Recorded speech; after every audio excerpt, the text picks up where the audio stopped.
Tempat duduk, siap. Sebelum kita memulai pelajaran, mari kita berdoa dahulu. Berdoa dalam hati, mulai.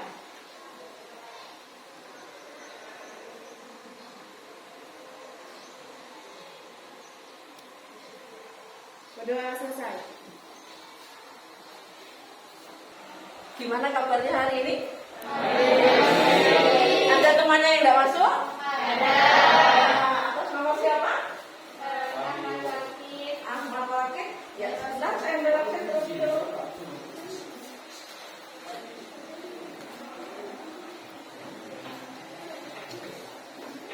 Ahmad Wakil dengan siapa? Ahmad Wakil dengan Muhammad Rosidi. Kenapa? Tidak masuk?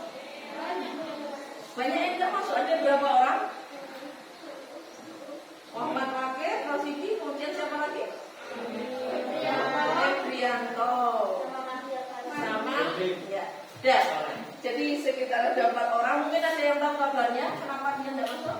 Ada yang sakit, ada yang izin. Nah, yang sakit sudah tahu kabarnya sakit apa? Belum tahu. Oh, kurang tahu ya kabarnya ya. Sebelum kita mulai, yuk kita baca dulu. Pelajar Pancasila. Saya pelajar Pancasila siap melaksanakan profil pelajar Pancasila.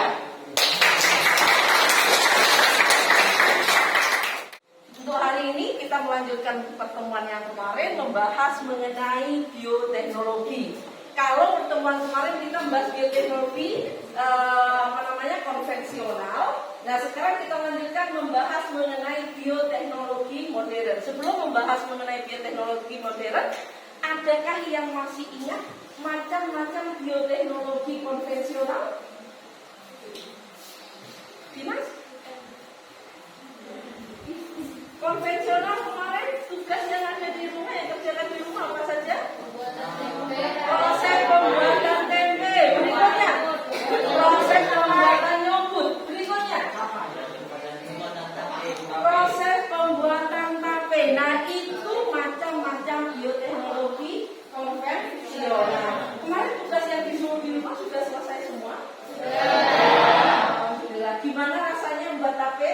Enak. Manis atau kecut? Yang buat yoghurt gimana? Tidak ada. Yang membuat tempe? Tidak ada. Berarti tape dengan donat. Donatnya gimana rasanya? Oh, terang bulannya enak? Enak. Alhamdulillah. Ya, tapi tahu ya bagaimana prosesnya ya.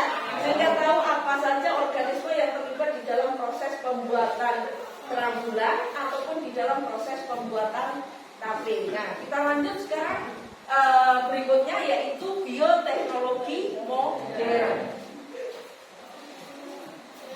Ya, kalau kemarin kita membahas mengenai bioteknologi konvensional berkaitan dengan industri makanan. Nah, ada produk pembuatan makanan dari minuman. Nah, kemarin kamu pas kebetulan di rumah membuat produk bioteknologi konvensional tape dan terang bulan. Nah, untuk sekarang kita lanjut ke materi berikutnya yaitu bioteknologi modern. Nah, sebelum kita lanjut pada ini, kemudian silakan disimak habis ini video bagaimana proses terjadinya bayi tabung dan juga proses kultur jaringan yang merupakan bagian dari salah satu bioteknologi modern.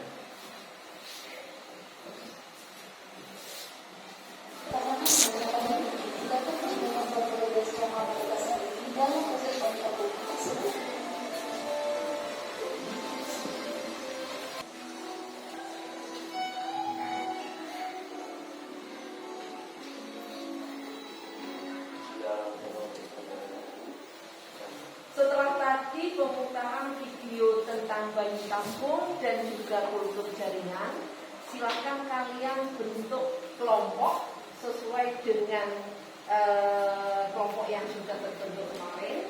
Jadi nanti dari penayangan video yang ada, apa saja yang belum kamu pahami, silakan bisa ditanyakan.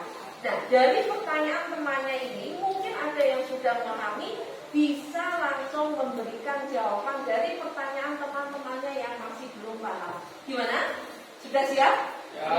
Sudah. Silakan sekarang buat kelompok seperti yang sudah terbentuk. Dari penayangan 2 video tadi, adakah pertanyaan ataukah masih belum dipahami? Ada. Nah, dari masing-masing kelompok sudah bisa memahami semua atau masih ada beberapa pertanyaan? Masih ada pertanyaan. Saya mulai dari kelompok yang paling utara. Silakan diutarakan pertanyaannya. Bu, izin bertanya. Iya, silakan. Apakah ada kemungkinan untuk memiliki anak kembar dari bayi tabung pada ibu yang kembar? Apakah ada kemungkinan memiliki Anak kembar dari bayi tabung pada ibu yang kembar? Maksudnya pada ibu yang memiliki saudara kembar gitu ya? Ya, Oh Bu. iya, ibu yang memiliki saudara kembar. Ya. Ada lagi pertanyaan berikutnya? Iya, dari kelompok berikutnya yang sebelah sini. Silakan. Apa yang membuat bayi tabung Ya. gagal? Diperjelas lagi pertanyaannya. Apa yang membuat bayi tabung gagal? Faktor penyebab kegagalannya. Ya.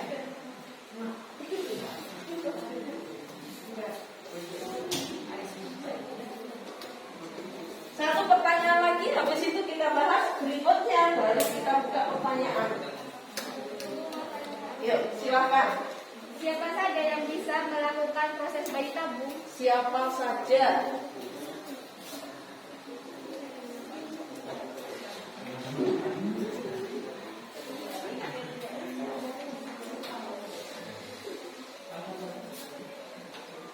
Nah, dari 3 pertanyaan ini, yang pertama, apakah ada kemungkinan memiliki anak kembar dari bayi tabung pada ibu yang memiliki saudara kembar?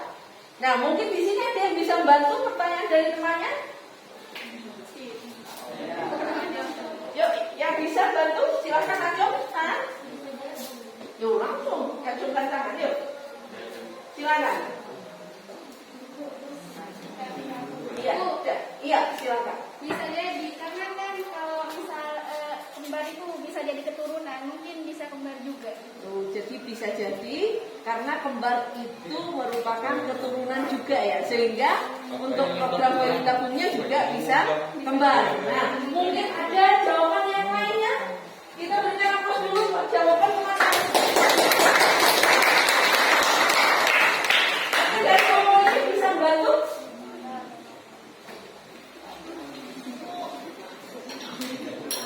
Ya, gimana?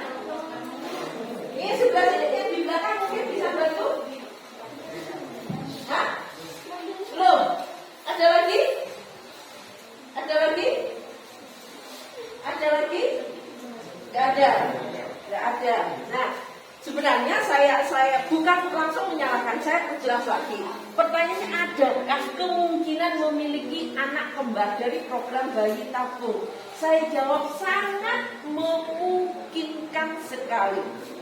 Meskipun ibu itu tidak memiliki saudara kembar, program bayi tabung ini memang bisa dibuat kembar. Jadi kenapa kok bisa dibuat kembar? Proses memasukkan atau pada saat implan itu ada 2 atau lebih sentrum nanti yang dimasukkan ke dalam rahim. Dengan tujuan memang ada program bayi tabung untuk memiliki anak kembar. Nah, dengan adanya lebih dari 1 sel telur yang dimasukkan, atau maksudnya sel telur kan sudah bertemu dengan sel sperma, terbentuk embrio, berarti sudah ada 2 embrio yang masuk. Nah, seandainya 2 embrio yang masuk itu sudah betul-betul sempurna pada saat terjadi peristiwa implantasi, maka kedua embrio itu nanti akan menjadi anak kembar. Apakah ada kemungkinan dari 2 embrio yang dimasukkan itu gagal? Tidak menutup kemungkinan, bisa saja terjadi. Misalnya aja, ada seseorang yang melakukan program bayi tabung kembar. Misalnya kembar 2, kembar 3 misalnya ya. Nah, ternyata itu yang lahir hanya 1 kemungkinan embrio yang dua itu tidak mengalami perkembangan sebagaimana mestinya. Ya, bisa dipahami? Ya, jadi tidak harus ibu yang kembar, tidak kembar pun bisa. Ya, paham ya? Ya. Berikutnya untuk pertanyaan yang ketiga, siapa saja sih yang bisa melakukan program bayi tabung? Nah, mungkin ada yang bisa bantu? Siapa saja yang bisa melakukan program bayi tabung? Iya, silakan Mbak. Suami istri. Nah, suami istri. Kemudian suami istri yang bagaimana? Mungkin ada yang bisa menambahkan lagi? Oh, suami istri yang memang mengalami kendala dalam kehamilannya. Mungkin ada lagi? Tidak ada lagi ya? Ya, secara tidak langsung memang siapa ya kalau punya uang itu memang urusan ini ya. Jadi siapa saja yang berhak melakukan program bayi tabung memang diusahakan untuk melakukan program bayi tabung, lebih-lebih pada seorang wanita yang mengalami masalah pada proses untuk perkembangan embrionya, atau bisa saja bagi wanita ataupun suami istri yang susah terjadinya peristiwa fertilisasi. Nah, lalu bagaimana prosesnya untuk melakukan program bayi tabung? Program bayi tabung itu tidak bisa dilakukan dalam instan. Langsung bim salah bim bisa jadi bayi tabung. Tidak, tapi membutuhkan waktu yang relatif agak lama. Jadi kondisi si ibu ini harus betul-betul dalam keadaan sehat. Kemudian selain adanya betul-betul dalam keadaan sehat, itu biasanya juga diberikan hormon tambahan untuk menghasilkan sel telur yang memang betul-betul sehat. Nah, dari jumlah sel telur yang ada itu nanti dipilih mana sih sel telur yang bagus. Nah, setelah terjadi pemilihan sel telur, baru terbentuknya embrio itu di luar si ibu. Jadi bertemunya antara sel sperma dan sel telur itu di luar tubuh.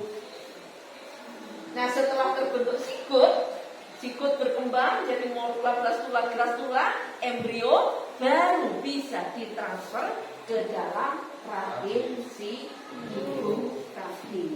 Paham? Dari diskusi tadi kita buat kesimpulan. Jadi secara tidak langsung program bayi tabung itu bisa dilakukan bagi orang-orang yang mengalami masalah. Jadi bisa dikatakan suami istri yang mengalami permasalahan terjadinya peristiwa fertilisasi. Dan bayi tabung ini bisa juga berhasil, bisa juga menyebabkan kegagalan. Nah, kegagalan dari program bayi tabung itu tadi sudah disebutkan, salah satunya adalah beberapa penyakit yang terdapat di dalam rahim, ada polip, kemudian ada kista, juga berkaitan dengan sirkulasi ataupun sistem peredaran darah seorang ibu. Nah, selain itu, apakah ada kemungkinan sih untuk kembar? Program bayi tabung bisa dilakukan dengan program kembar. Mau kembar 2, kembar 3, bahkan mungkin kembar 4 mungkin. Ya, siapa tahu gitu langsung satu kali melahirkan langsung punya anak. Ya, sebab untuk meskipun bukan dari program bayi tabung di Inggris itu ada yang kembar 7. Jadi sekali melahirkan langsung bisa melahirkan 9 orang anak. Nah, mungkin itu saja untuk pertemuan kali ini. Nah, semoga aja untuk pertemuan pada saat ini itu bisa bermanfaat dalam kehidupan kamu selanjutnya. Dan untuk berikutnya kita tinggal melanjutkan program bioteknologi modern pada materi-materi yang lainnya. Misalnya untuk program cloning, kemudian rekayasa genetika, proses pembuatan vaksin, ataupun juga proses pembuatan hormon insulin. Dan saya akhiri dulu. Assalamualaikum warahmatullahi wabarakatuh.